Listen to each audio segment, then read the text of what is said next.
નમસ્કાર મિત્રો, યોજના હેલ્પ ગુજરાતમાં તમારું હાર્દિક સ્વાગત છે. ગૌણ સેવા પસંદગી મંડળ દ્વારા મલ્ટીપર્પઝ હેલ્થ વર્કર એટલે કે MPSWની જાહેરાત કરવામાં આવી છે. આ ભરતીનું ફોર્મ તમે ઘરે બેઠા મોબાઈલમાં કેવી રીતે ભરી શકશો તેને લગતી બધી જ માહિતી તમને આ વિડીયોમાં જણાવવામાં આવશે. સૌપ્રથમ તો તમારે અમારી ચેનલ MS વોઇસ ગુજરાતીને સબસ્ક્રાઈબ કરી લેવાની છે ને વિડીયોને પૂરેપૂરો અંત સુધી દેખવાનો છે. ફોર્મ ભરવા માટે તમારે સૌપ્રથમ મોબાઈલમાં ગૂગલમાં જવાનું છે ને ગૂગલમાં ગયા બાદ તમારે ઓજસ લખવાનું છે અને ક્લિક કરી દેવાનું છે. ત્યારબાદ તમારે અહીંયા પર ક્લિક કરવાનું છે એટલે એક આ પ્રકારની વિન્ડો ઓપન થઈ જશે ને તમે મોબાઈલમાં અહીંયા ત્રીજા નંબરમાં તમારે જવાનું છે, જ્યાં ઓનલાઈન એપ્લિકેશન પર તમે ક્લિક કરશો એટલે અહીંયા 5 ઓપ્શન હશે, જેમાં સૌપ્રથમ આપણે એપ્લાય પર ક્લિક કરવાનું છે. એપ્લાય પર ક્લિક કરશો એટલે અહીંયાથી આપણે એડવર્ટાઇઝમેન્ટ સિલેક્ટ કરવાની છે, જેમાં આપણે 2 નંબરમાં ગૌણ સેવા મંડળ સિલેક્ટ કરવાનું રહેશે.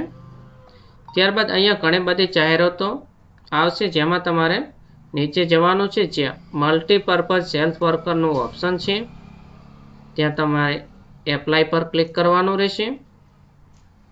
એપ્લાય પર ક્લિક કરશો એટલે આ પ્રકારની વિન્ડો ઓપન થશે, જેમાં તમારે ત્યારબાદ એપ્લાયના ઉપર ક્લિક કરવાનું છે. ત્યારબાદ અહીંયા તમે જો પહેલાથી જ ઓજસ રજિસ્ટ્રેશન કરેલ હોય તો તમારે અહીંયા ઓજસ રજિસ્ટ્રેશન નંબર લખવાનો છે, તમારી જન્મ તારીખ લખી દેવાની છે ને એપ્લાય વિથ OTR પર ક્લિક કરશો એટલે તમારી બધી જ ડિટેલ્સ આવી જશે. ને જો તમારી પાસે OTR રજિસ્ટ્રેશન નથી તો તમારે અહીંયા સ્કીપ પર ક્લિક કરવાનું છે. કરશો ત્યારબાદ એક આ પ્રકારની વિન્ડો ઓપન થાય છે, જેમાં સૌપ્રથમ તો ઉમેદવારે પોતાની પર્સનલ ડિટેલ્સ લખવાની આવે છે, જેમાં ટાઇટલમાં અહીંયા MR સિલેક્ટ કરી લેવાનું છે. ત્યારબાદ સરનેમમાં તમારે તમારી અટક લખી દેવાની છે. ફર્સ્ટ નેમમાં તમારું નામ લખી દેવાનું છે ને ફાધર નેમમાં પણ તમારા પિતાનું નામ લખી દેવાનું છે.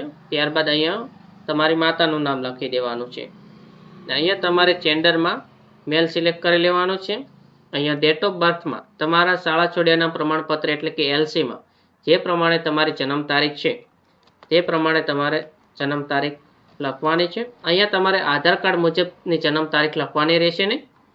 ત્યારબાદ અહીંયા મેરિટલ સ્ટેટસમાં જો ઉમેદવારે લગ્ન કરેલા છે તો મેરિટ સિલેક્ટ કરવાનું છે, અપરિણિત હોય તો અનમેરિડ સિલેક્ટ કરી દેવાનું છે. ત્યારબાદ અહીંયા કેટેગરી તમારે સિલેક્ટ કરવાની આવે છે. અહીંયાથી તમારે જે પણ કેટેગરી લાગુ પડે તે કેટેગરી સિલેક્ટ કરવાની છે. જો કોઈ ઉમેદવાર જનરલ કેટેગરીમાં ફોર્મ ભરવા માંગે છે તો તે જનરલ સિલેક્ટ કરશે એટલે તેને કોઈ બી દાખલાની માહિતી લખવાની આવશે નહીં. ને જો ઉમેદવાર EWS કેટેગરીમાં ફોર્મ ભરવા માંગે છે તો તેને અહીંયા EWS સર્ટિફિકેટ નંબર, સર્ટિફિકેટ કઈ તારીખે કઢાવ્યું છે તે, ને અહીંયા પ્રમાણપત્ર કયા અધિકારી દ્વારા આપવામાં આવ્યું છે તે તેને સિલેક્ટ કરવાનું છે. SC કેટેગરી માટે પણ સેમ જ પ્રોસેસ છે. સર્ટિફિકેટ નંબર, સર્ટિફિકેટ કઈ તારીખે આપેલ છે તે લખવાનું છે. જ્યારે SC BC એટલે કે OBC કેટેગરીના વિદ્યાર્થીઓ માટે ઉમેદવાર માટે સૌપ્રથમ કાસ્ટ સર્ટિફિકેટ નંબર, સર્ટિફિકેટ કઈ તારીખે આપ્યો છે તે લખવાનું છે ને તેમને 2 નંબરમાં અહીંયા નોન ક્રાઇમ લેયર સર્ટિફિકેટને માહિતી લખવાની છે. અહીંયા સર્ટિફિકેટ નંબર લખવાનો છે.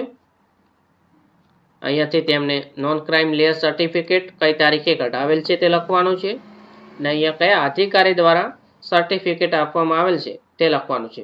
ને નોન ક્રાઇમ લેયર સર્ટિફિકેટ 1/4/2023 પછી હોવું જરૂરી છે. ને જો તમારે તારીખ પતી ગઈ હોય તો તમારી તાલુકા પંચાયતમાં જઈને તમારે નવું સર્ટિફિકેટ કઢાવવાનું રહેશે.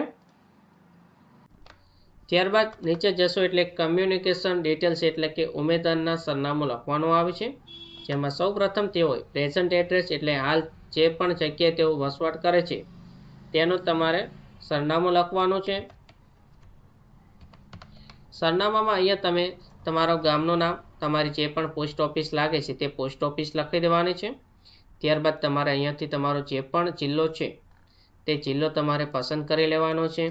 ત્યારબાદ તમારે અહીંયા તાલુકો પસંદ કરી લેવાનો રહેશે ને તમારી પોસ્ટ ઓફિસનો જે પણ પિનકોડ નંબર છે તે પિનકોડ નંબર લખી દેવાનો છે. ત્યારબાદ અહીંયા પરમનન્ટ એડ્રેસ તમારે લખવાનું છે, તેમાં તમારે ગામનું નામ ને પોસ્ટ ઓફિસ લખી દેવાની છે. ત્યારબાદ અહીંયાથી તમારે જિલ્લો પસંદ કરવાનો છે. તાલુકો પસંદ કરી લેવાનો છે, પિનકોડ નંબર લખી દેવાનો છે, પોસ્ટનો જે પણ હોય તે, ને ત્યારબાદ અહીંયા તમારે નીચે જશો એટલે મોબાઈલ નંબર લખવાનો આવે છે. જે તમારો ચાલુ મોબાઈલ નંબર હોય તે મોબાઈલ તમારે લખવાનો છે. ત્યારબાદ નીચે ફરીવાર તમારે મોબાઈલ નંબર રીટાઈપ કરવાનો રહેશે. ત્યારબાદ તમારે ઈમેલ આઈડી તમારે જે પણ ચાલુ કાયમી ઈમેલ એડ્રેસ હોય તે જ અહીંયા તમારે લખવાની, કેમ કે જ્યારે તમે ફોર્મ ભરી રહેશો તેના પછી તમને ઈમેલ દ્વારા પણ તમારું ફોર્મ મોકલવામાં આવે છે. તેના માટે ઈમેલ આઈડી સાચી જ લખવાની. ત્યારબાદ નીચે તમારે ફરીવાર ઈમેલ આઈડી રીટાઈપ કરવાની છે. નીચે જશો એટલે અન્ય માહિતી આવે છે, જેમાં જો કોઈ પણ ઉમેદવાર પાસે રમતગમતનો સર્ટિફિકેટ હોય તો તેઓ વધારાના માર્ક્સ મેળવવા માટે પોતાની અહીંયા માહિતી લખી શકે છે. ને નીચે જશો એટલે અહીંયા તમારે બેઝિક કોમ્પ્યુટર નોલેજમાં તમારે યસ જ રાખવાનું છે. ત્યારબાદ અહીંયા ભાષાની માહિતી આવે છે સિલેક્ટ કરવાની. અહીંયા તમારે બધી ભાષા સિલેક્ટ કરી લેવાની છે. ત્યારબાદ નીચે જશો એટલે શૈક્ષણિક લાયકાત લખવાની આવે છે. સૌપ્રથમ તમારે એડ્યુકેશન ડિટેલ્સ સિલેક્ટ કરવાની છે, જેમાં તમારે ફર્સ્ટ નંબરમાં હેલ્થ સેનેટરી ઇન્સ્પેક્ટરનો કોર્સ કરેલ છે ITI દ્વારા, તે મલ્ટીપર્પઝ સેલ્ફ વર્કરનો કોર્સ કરેલ છે 1 વર્ષનો. 3 નંબરમાં હેલ્થ સેનેટરી ડિપ્લોમા કોર્સ કરેલ છે કોઈ પણ ગવર્મેન્ટ દ્વારા માન્ય યુનિવર્સિટીમાંથી.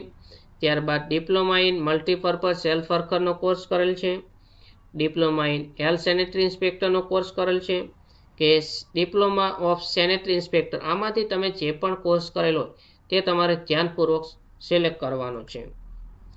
કોર્સ સિલેક્ટ થઈ ગયા બાદ તમારે અહીંયા પર્સન્ટેજમાં તમારા ગુણ લખવાના છે. ત્યારબાદ તમારે અહીંયાથી ફર્સ્ટ સેકન્ડ જે પણ ક્લાસ લાગુ પડે છે તે ક્લાસ લખી દેવાનો છે. ને અહીંયાથી તમારે ઇન્સ્ટિટ્યૂટ નેમ અને એક્ઝામ બોર્ડ, જો તમે ITI દ્વારા તમે કોર્સ કરેલો હોય તો અહીંયા તમારે જે પણ બોર્ડ લાગતું હોય તે લખી દેવાનું છે. ને જો તમે કોઈ પણ યુનિવર્સિટી મારફતે કોર્સ કરેલો હોય ને HNGU યુનિવર્સિટી લાગુ પડતી હોય તો તમારે અહીંયા HNGU યુનિવર્સિટી પાટણ લખી દેવાનું છે. ત્યારબાદ સ્ટેટમાં ગુજરાત જ રાખવાનું છે. પાસિંગ યરમાં તમારે અહીંયા જે વર્ષમાં તમે કોર્સ પાસ કરેલ છે તે વર્ષ લખવાનું છે. ટ્રાયલમાં તમારે કેટલા ટ્રાયલે તમે પરીક્ષા પાસ કરેલ છે એટલે એક જ ટ્રાયલ આવશે. ત્યારબાદ અહીંયા તમારે જે પણ સેમ 2ની માર્કશીટ છે તેનો સીટ નંબર લખી દેવાનો છે. ને નીચે જશો એટલે બાંધેરીમાં તમારે અહીંયા યસ ક્લિક કરવાનું છે ને તમારે સેવ પર ક્લિક કરવાનું છે. સેવ કરશો એટલે એક આ પ્રકારનો રેફરન્સ નંબર આવશે. આ રેફરન્સ નંબર તમારે નોંધી લેવાનો છે, કોપી કરી લેવાનો છે અથવા તો તેનો સ્ક્રીનશોટ પાડી દેવાનો રહેશે. ત્યારબાદ તમે અહીંયાથી રેફરન્સ નંબર કોપી કર્યા બાદ તમારે ઓનલાઈન એપ્લિકેશન પર પાછું ક્લિક કરવાનું છે. જો તમારે કોઈ પણ માહિતીમાં ભૂલ રહી ગઈ હોય તો તમારે એડિટ પર ક્લિક કરવાનું છે, ને કોઈ ભૂલ ના હોય તો અહીંયા તમારે અપલોડ ફોટો અને સિગ્નેચર પર ક્લિક કરવાનું છે. ત્યારબાદ તમારે અહીંયા રેફરન્સ નંબર પેસ્ટ કરી દેવાનો છે. નીચે તમારે જન્મ તારીખ લખી દેવાની છે. ને ઉપર જે કેપ્ચા કોડ આપેલા છે તે કેપ્ચા કોડ તમારે સાચો લખી દેવાનો છે ને તમારે ઓકે પર ક્લિક કરવાનું રહેશે. ત્યારબાદ નીચે જશો એટલે તમારો ફોટો અને તમારી સિગ્નેચર અપલોડ કરવાની આવે છે. ફોટોગ્રાફ્સ અપલોડ કરતા સમયે તમારે એક નોંધ રાખવાની છે, જેમાં અરજીમાં પાસપોર્ટ સાઇઝનો ફોટો વ્હાઇટ બેકગ્રાઉન્ડ વાળો તથા ફોટો પડાવ્યાની તારીખ સાથેનો તમારે ફોટો અપલોડ કરવાનો હોય છે. ને ફોટો તમારે 1 વર્ષ જૂનો ન હોવો જરૂરી છે, જેમાં તમારે 7/3/2025 પછીનો તમારે તારીખવાળો ફોટો અપલોડ કરવાનો છે. ફોટોમાં સૌપ્રથમ તો ફોટો કમ્પ્લીટ દેખાતો હોવો જરૂરી છે અને તે 15 KBની સાઇઝની અંદર હોવો જરૂરી છે. ત્યારબાદ સિગ્નેચર પણ તમારે 15 KBની નીચેની સાઇઝમાં અપલોડ કરવાની રહેશે અને સિગ્નેચર કમ્પ્લીટ JPG ફોર્મેટમાં હોવી જરૂરી છે.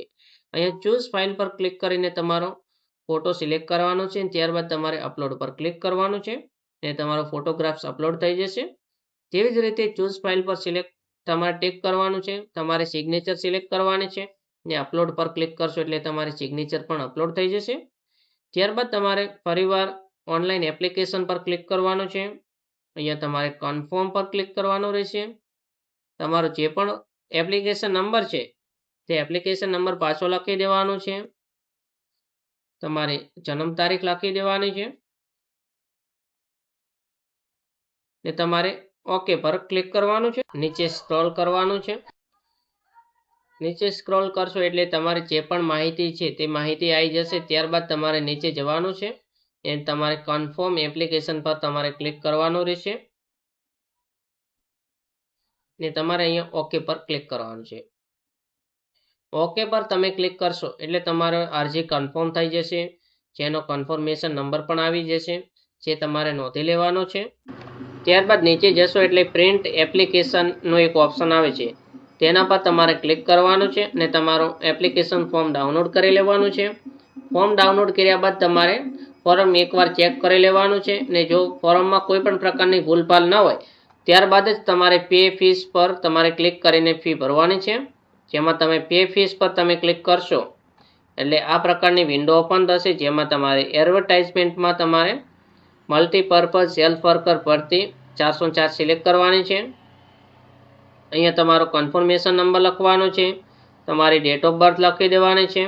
ત્યારબાદ ઉપર જે કેપ્ચા કોડ આપેલ છે એ કેપ્ચા કોડ લખવાનો છે ને તમારે ઓનલાઈન પેમેન્ટ ઓફ ફીસ પર તમારે ક્લિક કરવાનું છે. એટલે આ પ્રકારની એક વિન્ડો ઓપન થશે, જેમાં તમારે નીચે જવાનું છે.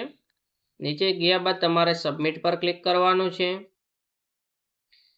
સબમિટ પર ક્લિક કરશો એટલે ફીસ ભરવા માટે તમને 4 ઓપ્શન આપે છે, જેમાં ડેબિટ કાર્ડ દ્વારા ફી ભરવાની છે, નેટ બેન્કિંગ દ્વારા પણ તમે ફી ભરી શકો છો ને અહીંયા તમે 3 નંબરમાં યુપીઆઈ પર ક્લિક કરશો એટલે તમે અહીંયા યુપીઆઈ ક્યુઆર પર તમારે ક્લિક કરવાનું છે. ત્યારબાદ તમારે પે નાઉ પર ક્લિક કરવાનું રહેશે એટલે આ પ્રકારનો એક ક્યુઆર કોડ જનરેટ થશે, જે તમે ફોનપે, ગૂગલ પે, પેટીએમ જે તમે વાપરો છો તેમાં તમારે આ ક્યુઆર કોડ સ્કેન કરવાનો છે. સ્કેન કર્યા બાદ તમારે ઓટોમેટિક 400 રૂપિયા ફી ભરવાનું આવશે, તે તમારે ફી પે કરી દેવાની છે ને આવી રીતે તમારું ઓનલાઈન એપ્લિકેશન કન્ફર્મ થઈ જશે.